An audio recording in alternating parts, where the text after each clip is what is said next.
Hello friends, welcome back to Aarti's home kitchen. આજે આપણે બનાવીશું એકદમ નવી રીતે કારેલાનું શાક. તો બિલકુલ કડવું ના લાગે એ રીતે આજે આપણે આ કારેલાનું શાક બનાવીશું. આ શાક સ્વાદમાં ખૂબ જ સરસ બને છે અને 100% ગેરંટી તમે આ શાકને આ રીતે બનાવશો તો ઘરમાં નાના મોટા બાળકોથી લઈ ઘરમાં નાના મોટા બધાને બહુ ભાવશે. તો ચાલો રેસીપીને શરૂ કરીએ. રેસીપી ગમે તો વિડીયોને લાઈક કરજો, શેર કરજો અને આવા જ નવા વિડીયોને જોવા માટે મારી ચેનલને સબસ્ક્રાઈબ કરી બેલ આઇકનને પ્રેસ કરવાનું બિલકુલ ના ભૂલતા. તો ચાલો રેસીપી શરૂ કરીએ. તો હવે સૌથી પહેલાં એકદમ નવી રીતે બિલકુલ કડવું ના લાગે એ રીતે કારેલાનું શાક બનાવવા માટે મેં અહીંયા 300 ગ્રામ કારેલા લીધા છે. કારેલાને મેં પહેલેથી સારી રીતે ધોઈ લીધા છે.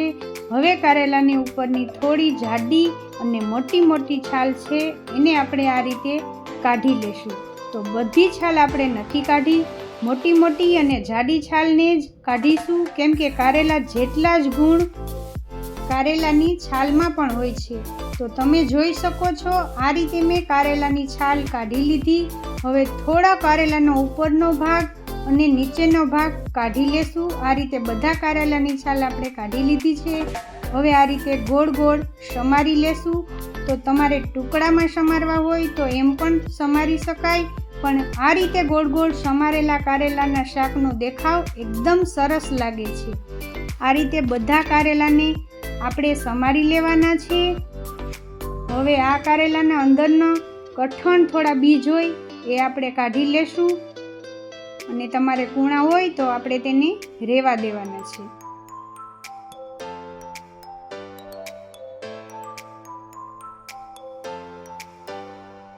આ રીતે ગોળ શેપમાં આપણે બધા જ કારેલાને સમારી લેવાના છે.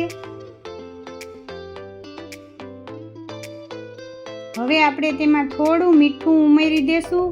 મીઠાને સારી રીતે કારેલા સાથે મિક્સ કરી દેશું અને આ કારેલાને આપણે 15 થી 20 મિનિટ સુધી રાખી દેશું. તમે આ રીતે મીઠું ઉમેરી દેવાથી તેમાં ઘણી ખરી કડવાશ દૂર થઈ જશે. હવે 15 થી 20 મિનિટ થઈ ગઈ છે અને આપણે સારી રીતે આ રીતે હલાવી અને તેમાં ઉપરથી થોડું અડધા કપ જેટલું પાણી આ રીતે છાંટી અને આપણે તે પાણીને કાઢી લેવાનું છે.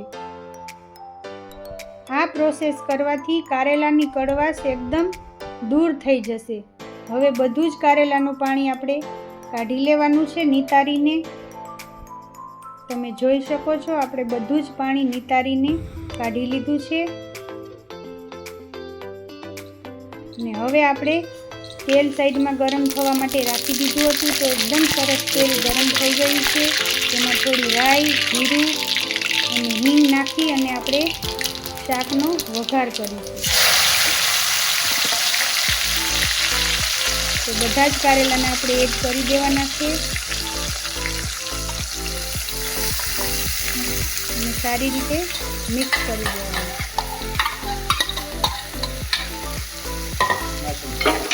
આ કારેલાનું શાક બનાવવા માટે તમારે તેલનું પ્રમાણ થોડું વધારે રાખવાનું છે, કારણ કે આપણે આમાં જરા પણ પાણી નથી ઉમેરવાનું અને આપણે વરાળમાં જ તેને બનાવવાનું છે. તો તેલનું પ્રમાણ તમારે થોડું વધારે રાખવાનું.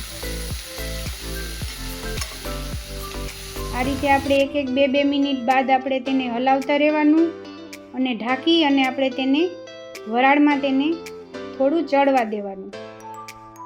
હવે આપણે તેમાં સ્વાદ અનુસાર નમક એડ કરીશું અને થોડી વાર ઢાંકી અને આપણે તેને થવા દઈશું. તમે જોઈ શકો છો આપણા કારેલા એકદમ સરસ નરમ થઈ ગયા છે. હવે આપણે તેમાં બધા મસાલા એડ કરીશું. તો અડધી ચમચી હળદર, 2 ચમચી જેટલું આપણે લાલ મરચું પાવડર એડ કરીશું, 1 ચમચી ખાંડ, આદુ લસણની પેસ્ટ 1 ચમચી અને બધા જ મસાલાને આ રીતે બરાબર મિક્સ કરી દેવાના. આ રીતે એકદમ સરસ બધા મસાલાને મિક્સ કરી દેવાના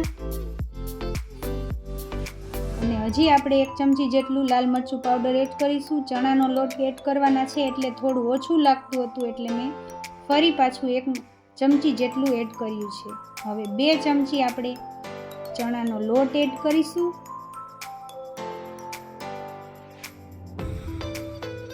અને બધા જ મસાલાને આપણે બરાબર મિક્સ કરી અને ગેસની ફ્લેમ આ સ્ટેજ ઉપર આપણે એકદમ સ્લો કરી દેવાની છે, કારણ કે આપણે પાણી આમાં જરા પણ ઉમેરવાનું નથી અને વરાળમાં જ બનાવવાનું છે.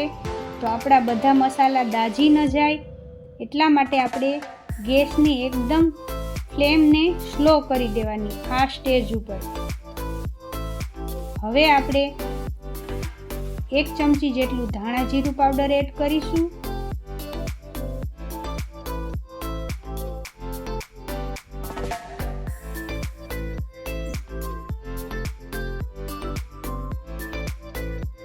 બરાબર મિક્સ કરી